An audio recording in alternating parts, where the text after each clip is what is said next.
भगवान परिपक्व करते हैं अपने प्रेमी के हृदय को। जहां प्रेम प्रकाशित करना है उसे परिपक्व करते हैं, अपमान दिलाते हैं, प्रेरित करते हैं। सबके उर में वही बैठे हुए हैं। बोले भियस महेश तब ज्ञानी मूढ़ न कोय, जस जयका रघुपत करे तस ताहि क्षण होए। उर प्रेरक रघुवंश विभूषण। भगवान प्रेरित करते, इसकी निंदा करो, इसकी अवहेलना करो, इसका अपमान करो, फिर देखते हैं अब हृदय में कैसा लगा। बोले ठीक है आगे बढ़ो। फिर दूसरी वार, जैसे एक कांच है, छोटा सा कंकड़ मारो टूट जाएगा, पर जब उसको परिपक्व किया जाता है, ठंडा गरम तो बुलेट प्रूफ हो जाता है, गोली मारो तो नहीं टूटेगा। ऐसे ही भगवान अपने भक्त के हृदय को बुलेट प्रूफ कर देते हैं। वाणी की गोली, अपमान, नाना प्रकार के तिरस्कार, नाना प्रकार के द्वंद्व, सुख दुख, लाभ हानि, मान अपमान, निंदा स्तुति, जन्म मृत्यु, इन सब का प्रभाव नहीं पड़ता उसके हृदय में। जो प्रेमी हृदय होता है, तैयार रहो, आपके हृदय को भगवान ऐसा बनाएंगे किसी भी तरह का कोई द्वंद्व आपको परास्त न कर पावे। प्रेमी जनों का रंग उसी के हृदय में चढ़ता है। कृपा प्रकरण है एक सेवक वाणी में, उसमें दो भाव रखे गए, एक अकृपा और एक कृपा। कृपा प्रकरण में देखिए, जब तीसरी भूमिका आती है कृपा पात्र की, पहली भूमिका है मुख बरनत हरिवंश, चित्तनाम हरिवंश रति, मन सुमिरन हरिवंश। यह जो कृपा हरिवंश की, मुख से प्रियालाल के जस का गान, नाम कीर्तन, नाम जपना, और चित्त से आचार्य और आराध्य देव के चरणों में अखंड रति हो जाना, और मन से बार बार उनकी सेवा, उनका सुमिरन, ये सेवा के लिए ही संकल्प उठना, ये पहली कृपा है। ये आचार्य गुरुदेव की, इष्ट देव की पहली कृपा है। मुख बरनत हरिवंश, चित्तनाम हरिवंश रति, मन सुमिरन हरिवंश। ये जो कृपा हरिवंश की, फिर दूसरी कृपा, दूसरी भूमिका उदय होती है। सब जीवन सो प्रीति, रीति निबाहत आपनी, श्रवण कथन परतीति। यह जो कृपा हरिवंश की, सब चराचर जीव से प्रेम का व्यवहार, क्योंकि मेरे प्रभु ही सबके अंदर बैठे हुए हैं।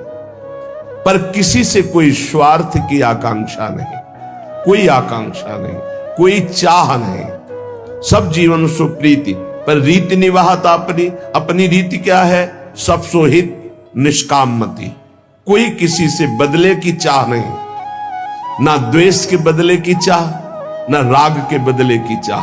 वो राग द्वेष से अलग भगवत भाव से सेवा करता हुआ निष्काम। श्रवण कथन परतीति, बस अपनी वाणी जी का गायन, वाणी जी का श्रवण और विश्वास, किसी श्रवण कथन से, नाम वाणी से हमें श्यामा श्याम की प्राप्ति हो जाएगी। श्रवण कथन परतीति, परतीत माने विश्वास। यह जो कृपा हरिवंश की। अब तीसरी भूमिका, शत्रु मित्र समझानी, मानि मान अपमान सम, दुख सुख लाभ न हानि। यह जो कृपा हरिवंश की। शत्रु और मित्र में समान भाव।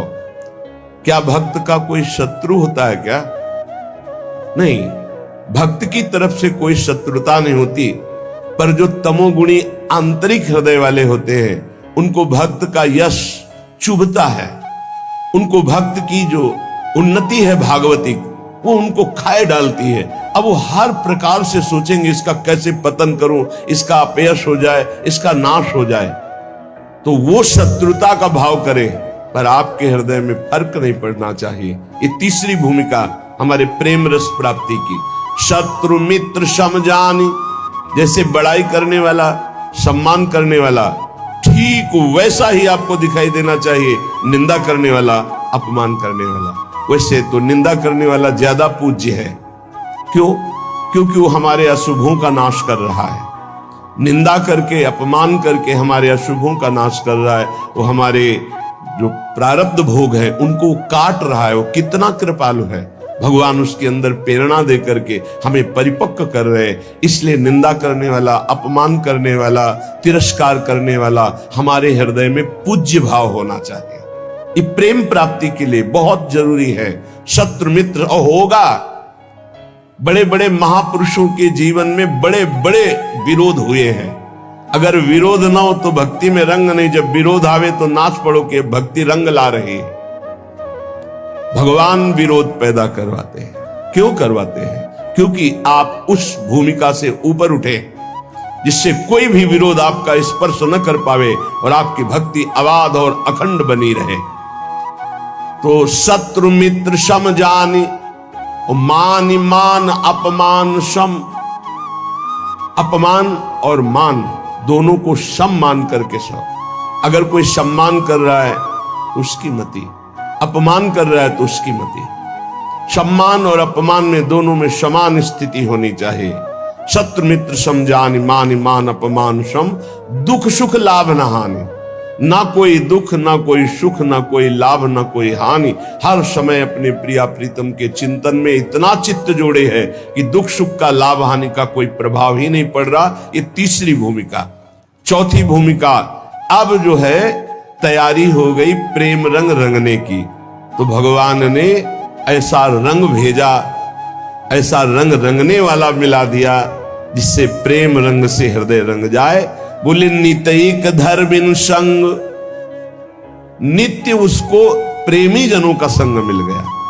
बड़ा कठिन है, सही संग मिल जाना बड़ा कठिन है। भगवान की कृपा से मिलता है। नहीं तो मिलावट ऐसी प्रपंच की बनी रहती है कि चित्त निर्विकार होकर प्रभु में लगने के लिए अगर तैयारी भी करे तो भी फिसल कर प्रपंच में फंस जाए।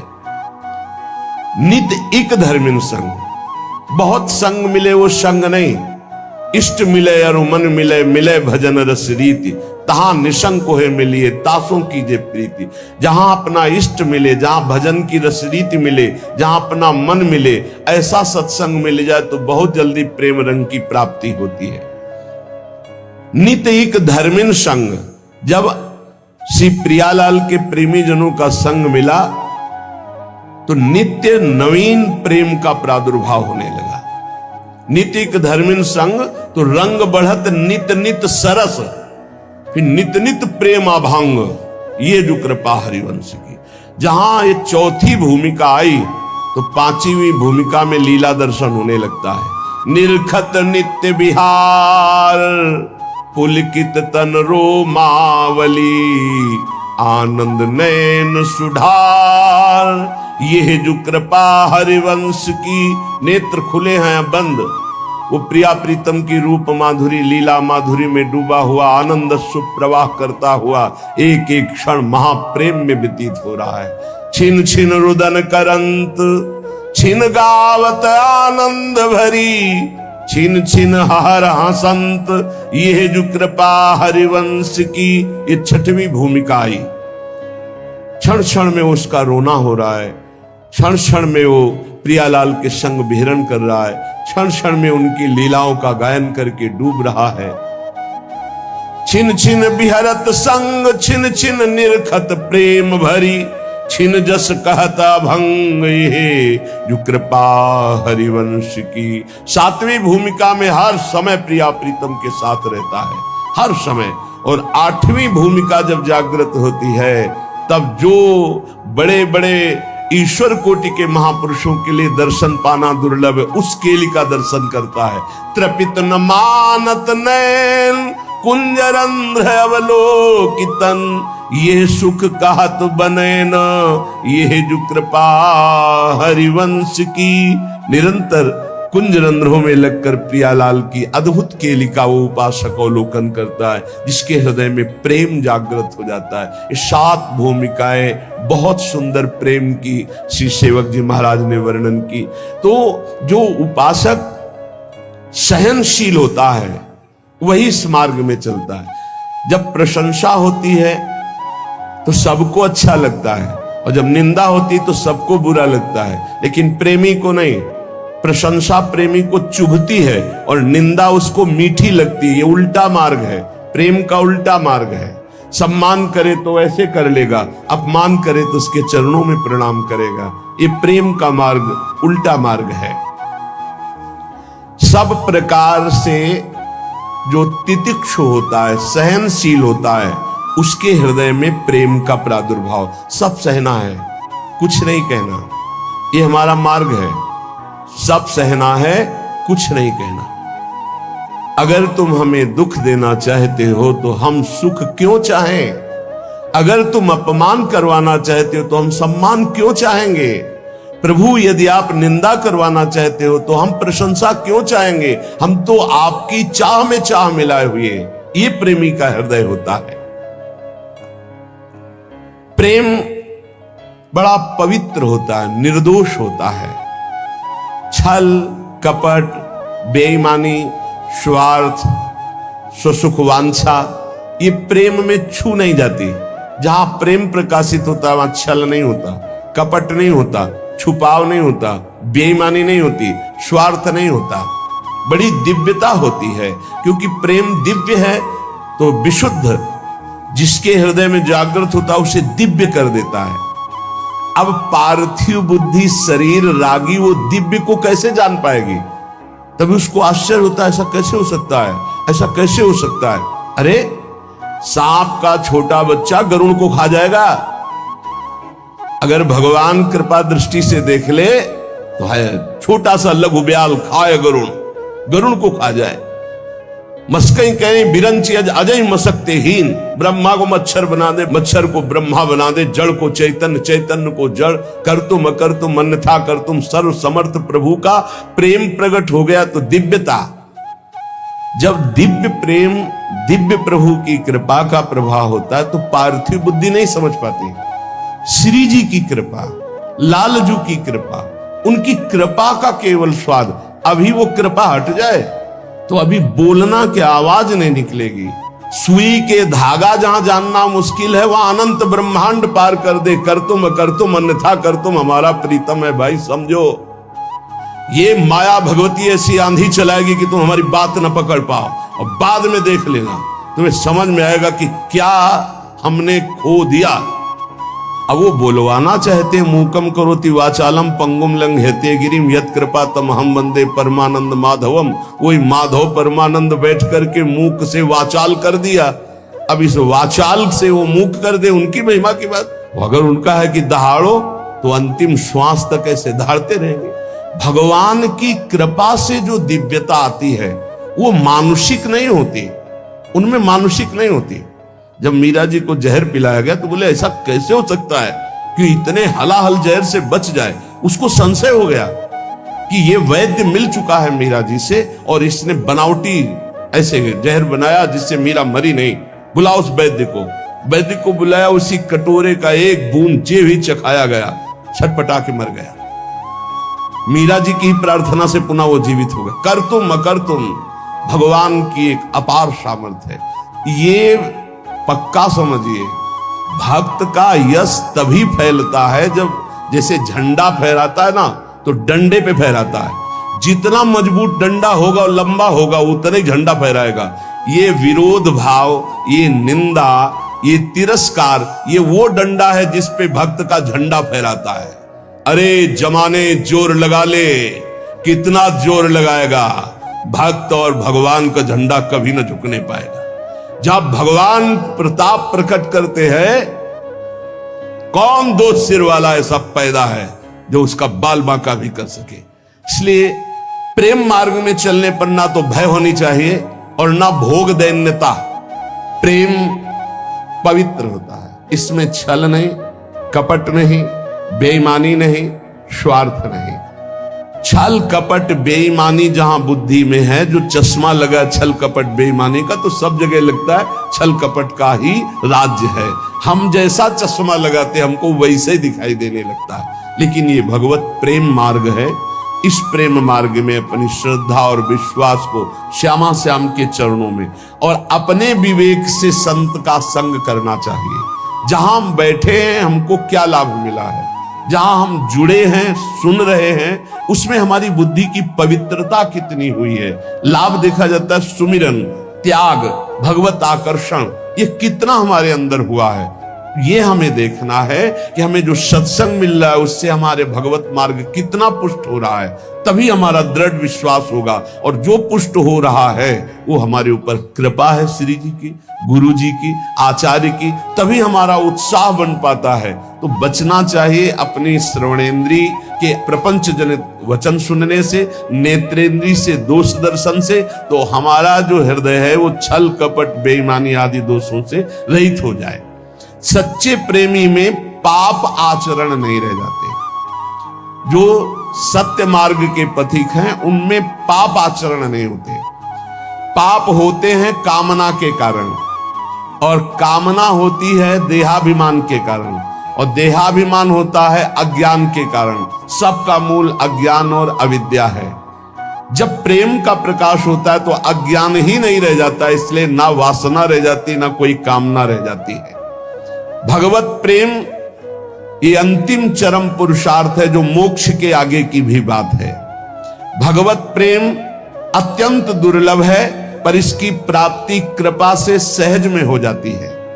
अत्यंत दुर्लभ है पर कृपा से सहज में हो जाती है। यदि कोई अनन्य उत्कंठा रख करके भगवान के जो वचन शास्त्रों में, संत के वचन, उनके आश्रित हो जाए, निर्भर हो जाए, तो ये प्रेम प्रकट हो जाए। हम चाहते हैं कि हमें प्रेम मिल जाए पर हम विषय भोग नहीं छोड़ेंगे, हम नाना प्रकार की पापाचरण नहीं छोड़ेंगे। तो विषयों में सुख बुद्धि जब तक रहेगी तब तक भगवान में प्रेम नहीं हो सकता।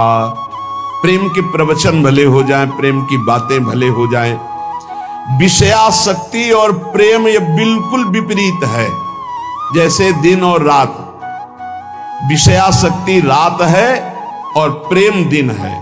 जिन साधकों के हृदय में विषय भोगने की प्रबल लालसा है और वो उनको त्यागे हुए आगे बढ़ रहे हैं, तो उनका विषय रस के प्रति आकर्षण कम होते होते नष्ट हो जाएगा। लेकिन जो साधक विषय आकर्षण के साथ विषय क्रिया में उतर गए तो उनका फिर स्वभाव सुधरना बहुत कठिन हो जाएगा। इसलिए लालसा तो है पर भोगूंगा नहीं, क्योंकि भगवत प्राप्ति करनी है, भगवत प्रेम प्राप्ति करनी है। तो इनका विषय भाव जो अंदर से है भोगने का, एक दिन शांत हो जाएगा भजन के बल से। विषयासक्ति प्रेम में बड़ी बाधक वृत्ति है। जो विषय भोग की इच्छा, विषय पदार्थ ये अभी देखकर हमको जलाते हैं, भोगने की इच्छा होती है और हृदय जलता है। इस जलन को जो सह जाता है उसे तपस्या कहते हैं। वही तपस्वी है। बहुत सुंदर बात है, वही तपस्वी है। देख लेना, इस जलन से अनंत गुना बढ़ करके भगवान आपको शीतलता और आनंद देंगे, क्योंकि आप भगवान के लिए जल रहे हो। भगवान में ममता और आसक्ति हो जाएगी इस जलन को सहने से। सह जाओ, ये जलन सहना पड़ेगा। निंदा की जलन, अपमान की जलन, काम की जलन, क्रोध की जलन, ये सह गए तो भारी तपस्या, इसका परिणाम होगा अनंत गुना बढ़ करके भगवान आपको सुख देंगे। और नहीं सहोगे तो जलते रहोगे। क्रोध आया, गाली दे दिया, वो तुम्हें 4 गाली देगा और जलो। काम आया, भोग लिया और तृष्णा होगी। ऐसे ही जितना तुम विकारात्मक क्रियाओं की तरफ जाओगे उतना ही भ्रष्ट होते चले जाओगे।